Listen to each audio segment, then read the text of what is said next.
Welcome to Navigate STL Schools, a podcast. My name is Anastasia Allen. I am the Executive Director at Navigate STL Schools. Today we are here with Nate Head, the Director of Agency and Community Relations for the St. Louis Office of Developmental Disability Resources. How are you doing today, Oh, I'm Nate? great. Thanks for having me here. Yeah, it's great to be with you all. Awesome. So before we get started, I'm going to ask you the question we ask everybody who sits down for our podcast. What is your personal K-12 education story? I've heard you ask this in other podcasts and episodes. I find it a really interesting question. Mine, I grew up in a small town, southwest Missouri, Monette, Missouri, around 6,000 people. So yeah, small rural school. I think my graduating class was around 100 people. Public school was the only choice, I think. There may have been one Catholic school and a homeschool community. But my understanding growing up, and as I kind of reflect back on it, it was a good education system. All the educators and the admins, they all lived in that community, heavily invested in that community. In a small town like that where everybody knows everybody, they get to know you inside and outside the classroom. Everywhere I was, that they seemed to be there also, whether it be church, sports, whatever. Like the leaders of scouts, like they were there. So yeah, I had a great relationship with teachers and overall just a good experience, it seemed. And I'm also a little biased because my mom was an educator in that system, and my uncle too. So I think highly of that education system. But anyway, it was good. There's definitely some negatives, like I couldn't get away with anything. Because they all knew my mom, and everybody knew everybody. So yeah, you couldn't hide. But yeah, so I think one of the really fun things about that question is, one, it catches people off guard, but two, it really helps our audience understand that people come from so many different backgrounds, and there isn't really one right way to educate all of the kids. I think everyone's different experiences and different systems have really helped to shape our community, and even the way that different parents approach education or different educators approach education. So thanks for pointing that out, that you've heard. Yeah, well, I am glad you led into that, because that was going to be a follow-up question I was going to ask you. Yeah. Since you hear all of these stories, what is your... So more than happy. So I am actually from Toledo, Ohio. I went to public school, but I was smart, and I was way too smart for public school, as one of my teachers told my mother. And so when I was in kindergarten, they had me tested for gifted and talented because I was reading and writing and doing all of these things. And so I actually ended up in a gifted and talented pull-out program by the time I was in second grade, because my teachers got tired of me distracting them in class. Like my second grade teacher, telling them what to do. Yeah, like I got, like, on my second grade report card, it was talks too much and is a distraction in class. And my mom had to go in and talk to my teacher, and she's like, what's going on here? And the teacher showed her the work, and my mom laughed at my teacher's face, and she's like, oh, she does that for fun. And so in second grade, first and second grade, they were giving me third and fourth grade, like those timed math tests, just so I wouldn't finish and talk and distract everybody else in class. And then they were giving me more difficult reading assignments, and then they were like, well, actually, we should just probably just...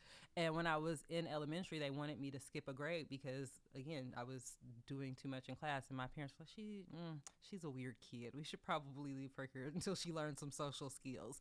And so I ended up graduating from high school a year early.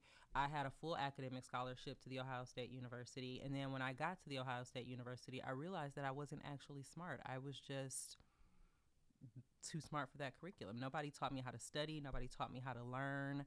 And so my first semester of college was really, really difficult.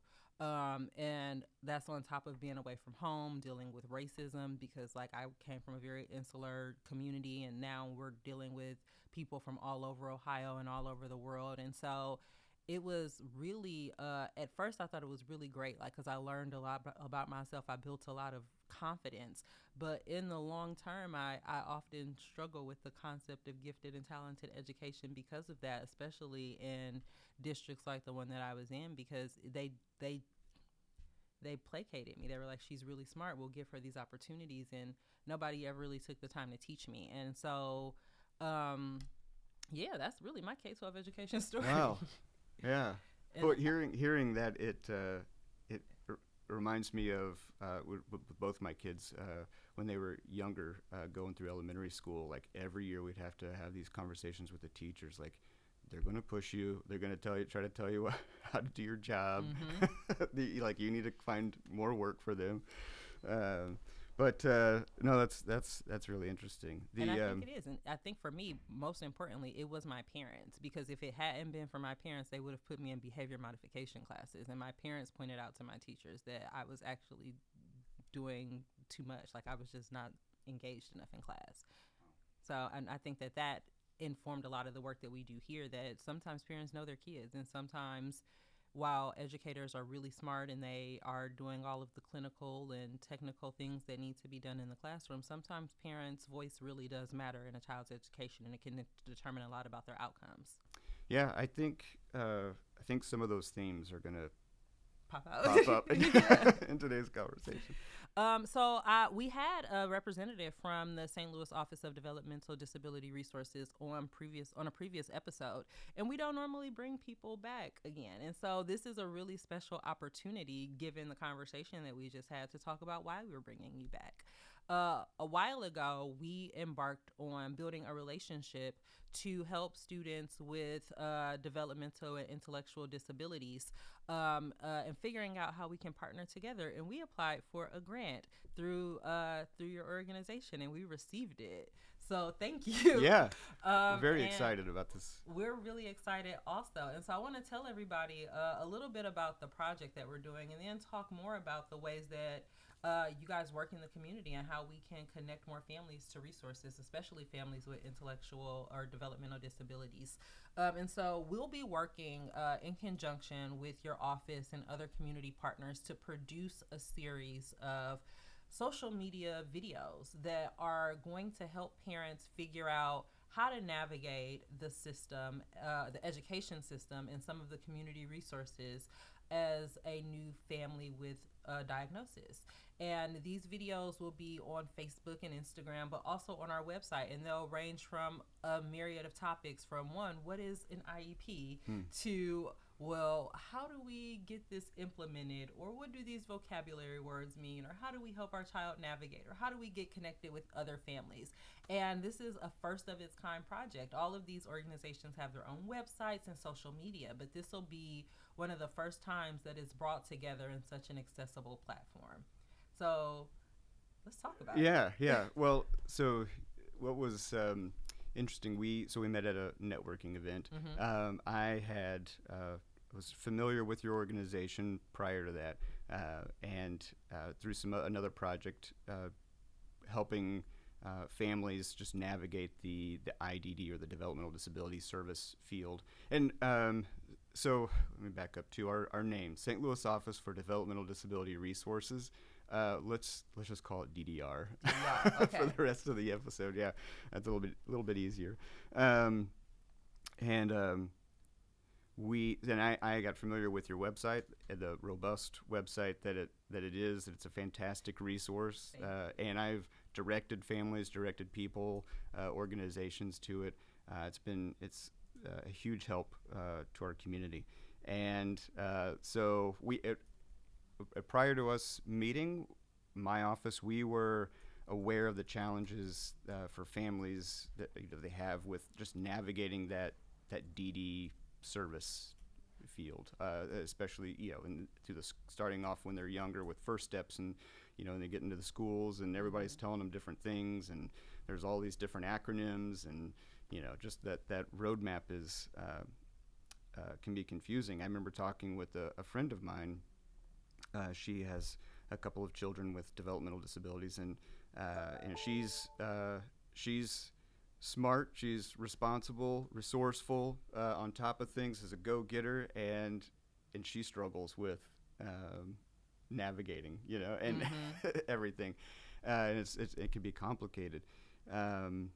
So, and we're also aware that we don't believe that we are reaching as many folks as we could with the resources that we have, and so we are exploring how we can increase that footprint and increase that reach, and so when we got to talking, and you were sharing some of the things that you were seeing on your end, and the challenges and the things that kept popping up with the families that you were working with, and it just seemed to be a really good fit that both of us could check some boxes and really work together to reach many more people. So we're really excited about the just that awareness that hopefully these videos the increase in awareness of the IDD services to families in schools and even out of schools, that those videos could accomplish. Oh, so that's really cool to think about this. And you talked about just checking some boxes off. I think that this is one of the really cool examples of community collaboration, where you have organizations that might not necessarily be like, oh, okay, our audience kind of overlap, but they need different things from us, to be able to say, this is how we can really enhance this playing field for the entire community, versus going out and starting something very separate from us. We could work together and have a maximized community impact. When you think about this and the ability to connect families to services, how do you think it'll help with exposure? Like, are there organizations that, or even services through your guys' office, that you have had trouble marketing or helping people realize you offer? I think that, you mentioned Samantha and the conversation you had with her a while back. If the videos can offer just that one step, that direction, or that point you to Samantha's team and the case management services they provide, if the videos can point to either equipping the families, or I know you mentioned that the videos and the resources will help school personnel too. With if it could help the school administrators when they're working with families, meeting with families, to provide resources and outside of the school to direct to organizations that are providing in-home supports, the family support, parent training or caregiver training, respite services, things like other therapies. That would be it's going to be huge. And I think that I know when in your conversation with Samantha that and I believe that she talked about some of the challenges with families making that first call, that first step, establishing trust. That is, I think that's what's holding everything back. Is for whatever reason, whether it be on the family side or state, like there's history there for sure, but we could demystify it. Yeah, right. Exactly. We can make it safe. We can make it more approachable by putting these videos on your feed in common language that you can relate to. I think for some families, it's hard. A lot of the conversation is really clinical, and sometimes not that empowering for families or for students. And so to create this space where we're speaking at a level that all families could understand, in a way that humanizes and makes these situations approachable, sometimes that can make it easier to ask for help without fear that the system is going to intervene and take away your kid or your rights, or label your child and make sure that they don't get the opportunity at a normal childhood.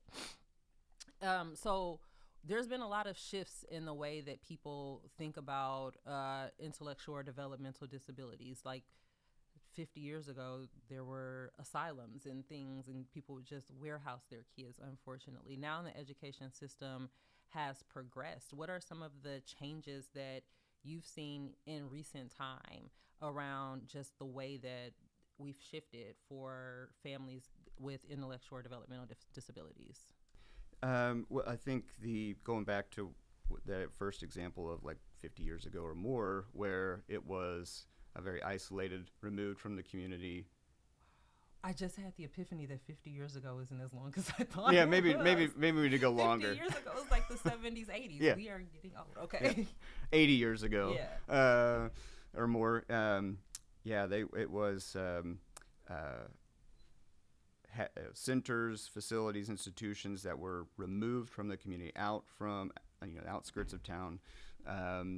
Doctors, the professionals, the experts that was their recommendation, was your child needs, the best thing for them is to go here. Mm-hmm. And so the shift is now, enough families, enough parents have said, no, actually, I think that I'm going to take care of my child, what I know what's best. And, mothers grouping together and supporting one another. And that's actually fascinating. The history of the developmental disability service, the field, definitely in St. Louis area, is like, that's how a lot of the organizations got started. As parents, grassroots parent, like they didn't have funding. It was volunteers, the parents working together, working in a basement of a church, just getting together. And sharing their life experiences with one another, and just one thing led to another. Then it was going to Jefferson City and advocating for something, or was it going to the federal government to advocate. And I think that action right there has influenced those experts. Now they're no longer recommending that they go to a HAB center or like Mm-hmm. an institution. Now it is it's shifting to community-based services. If the family wants them to be in the home, that's okay. Let's build a network around this family so that we can support the family and the individual to progress through life, to achieve their life goals, to develop skills, and so that's been I think that's been the main shift. Is to be included, community focused, to be fully included in this community. We've had Samantha on. She talked a little bit about STLDDR or DDR. Talk to us about the history of the organization.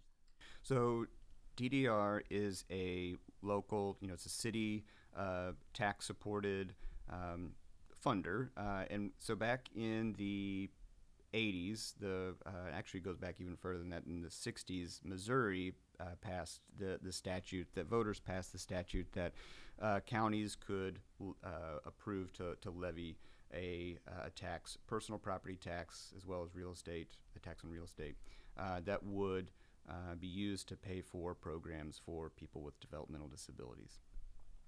In the city, the voters passed and approved that in the 80s. So my office has been around since early 80s, and nearly every county in Missouri has one of these tax levy boards.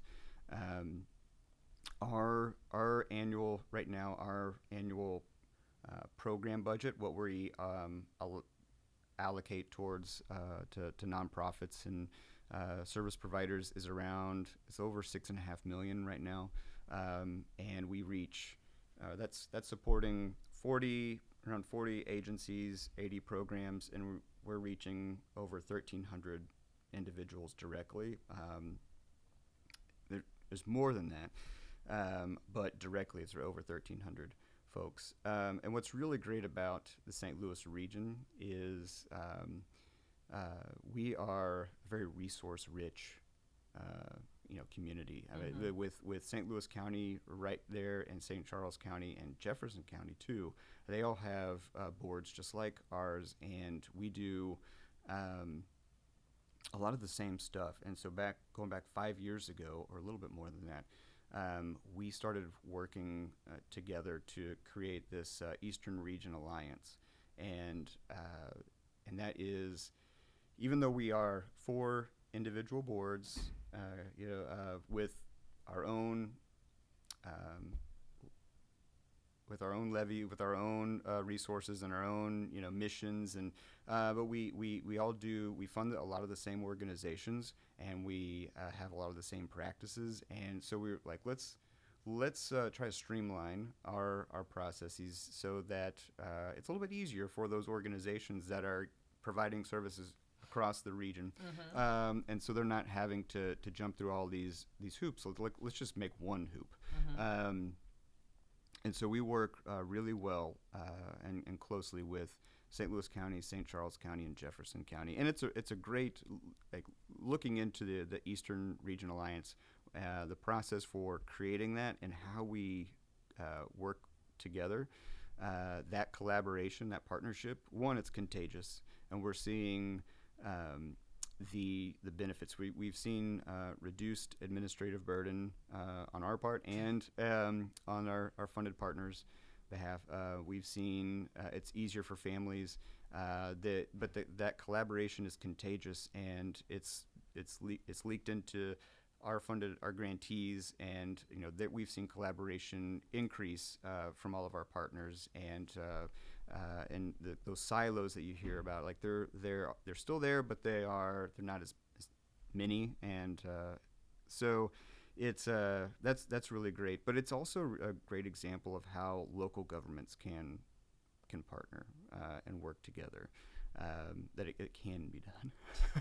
It can be done. We can prioritize collaboration for the betterment of our people. I believe that. And so one of the things that we know is that St. Louis City and St. Louis County have two very different approaches to special education. And so in St. Louis County, they have the special school district. In St. Louis City, it really just depends on which system of education you are involved in, what your charter school offers, if you're within SLPS, or if you're within private school, what services are available to you.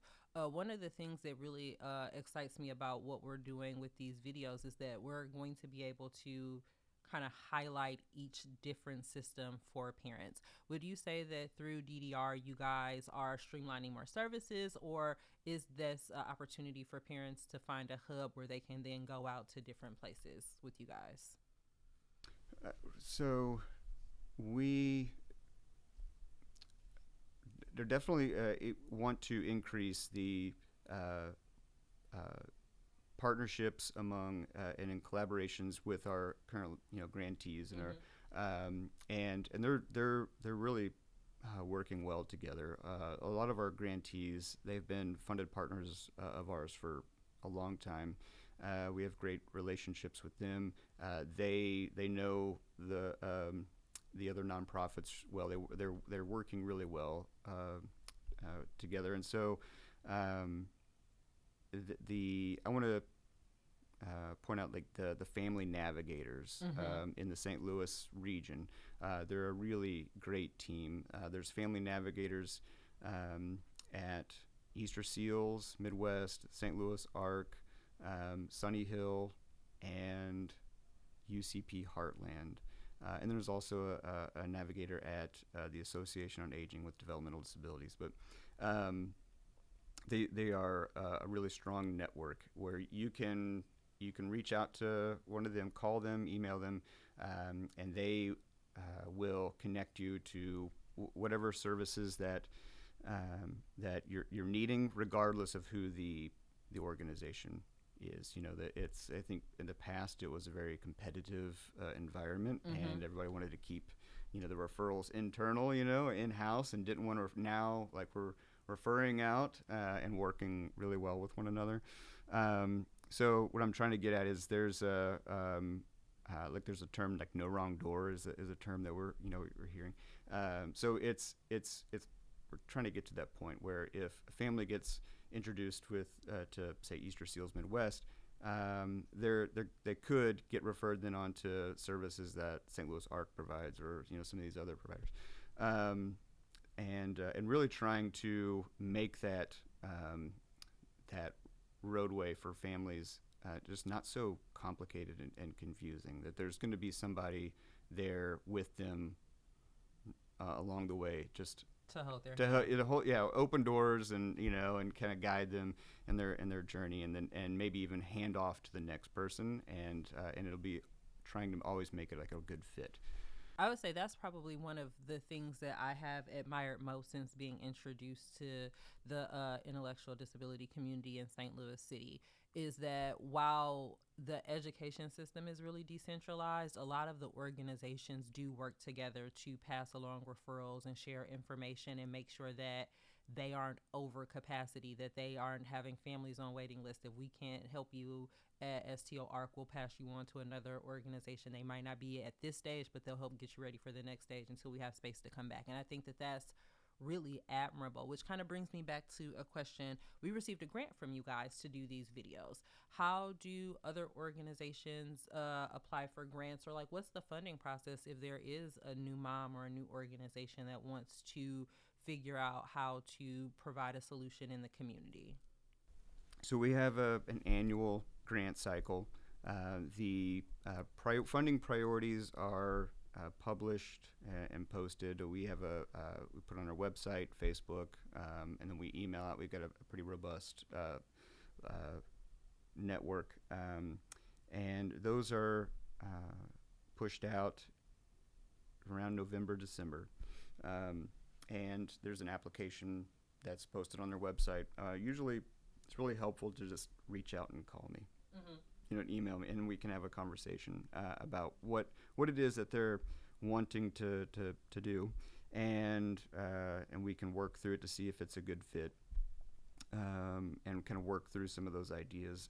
But the application process, we try to make it easy, and then so that applications are due in March, and then there is our board, which is they are volunteers from the community that are appointed by the mayor of St. Louis, but they will review our recommendations, and they review the applications, and then those the applications are voted on in May. So that's the process. Try to make it easy. I'm out and about, just like how we met at a networking event. I'm trying to get in front of organizations, trying to get in front of groups, family groups, parent support groups, to talk about the services that we fund, and the grant cycle, and answer questions. We want to increase awareness of DD resources, and all of our funded partners, and trying to get in front of and meet as many organizations that either do provide direct services to developmental disabilities, or individuals with developmental disability, or they have just generic services, but individuals with DD are coming to their programs, and so I want to make them more aware of our funding priorities and funding cycles, so that we can, as I was saying earlier, try to increase access and inclusion in the community, and increase our reach. So there you go. That's amazing. So what is the hope for the community shift in the next maybe 10 to 15 years with the investments that you're making? What is the pie in the sky? Everything works out perfectly. How is our community more accepting, inviting, open to, however we want to phrase that question, to accommodating families and individuals with intellectual and developmental disabilities? Pie in the sky. I think that I would love to see St. Louis, and it's starting to happen, but where it's not just the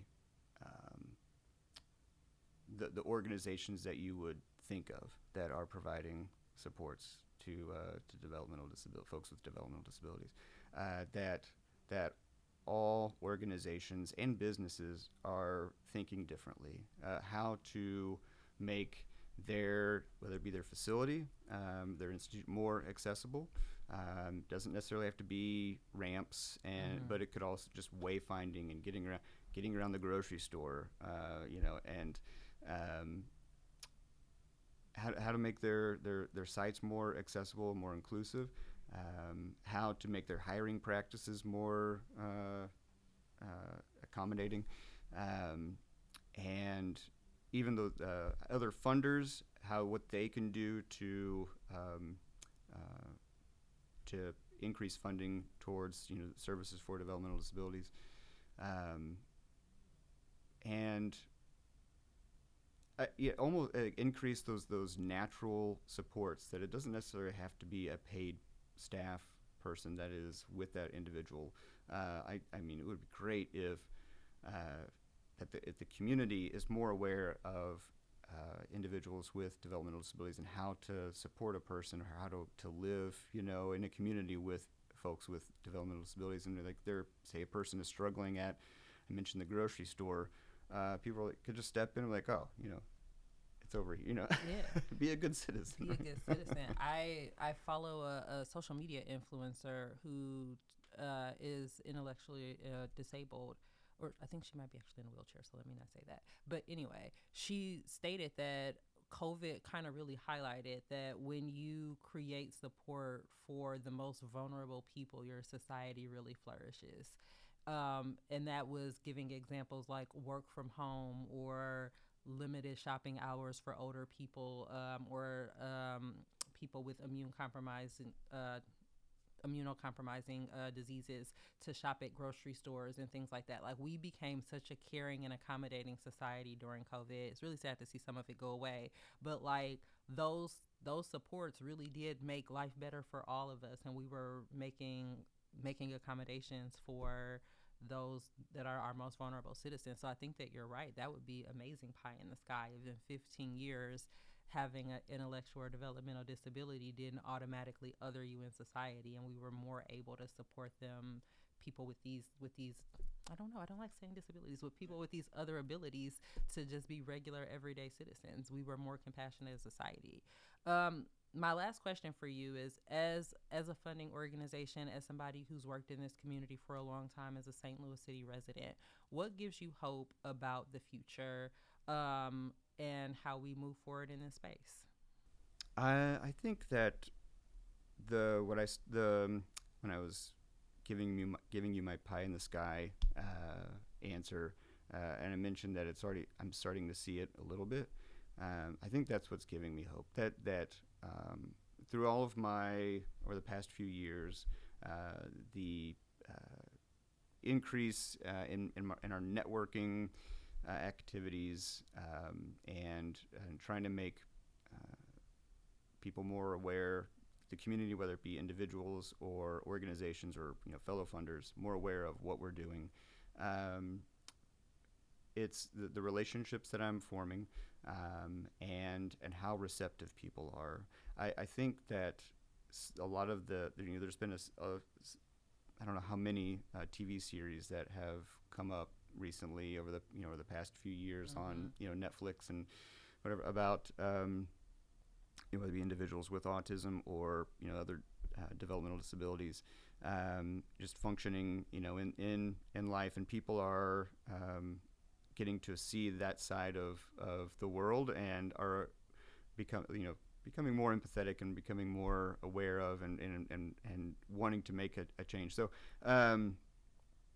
I think that gives me hope to see that, okay, if we just keep doing this, and we could get close to that pie in the sky dream that I had. But Awesome. All right. Well, thank you. We're so excited to be in partnership with you. Where can people find you? And when does the next application window open if people are interested? You can find us at www.stlddd.org. And our funding announcements will be made available on our website around November or December. And they could, on their website, my contact information should be there. They can email me or give me a call, and we can schedule a time to talk. Awesome. All right. Thank you so much. We're happy to be in partnership with you, and thank you guys for listening.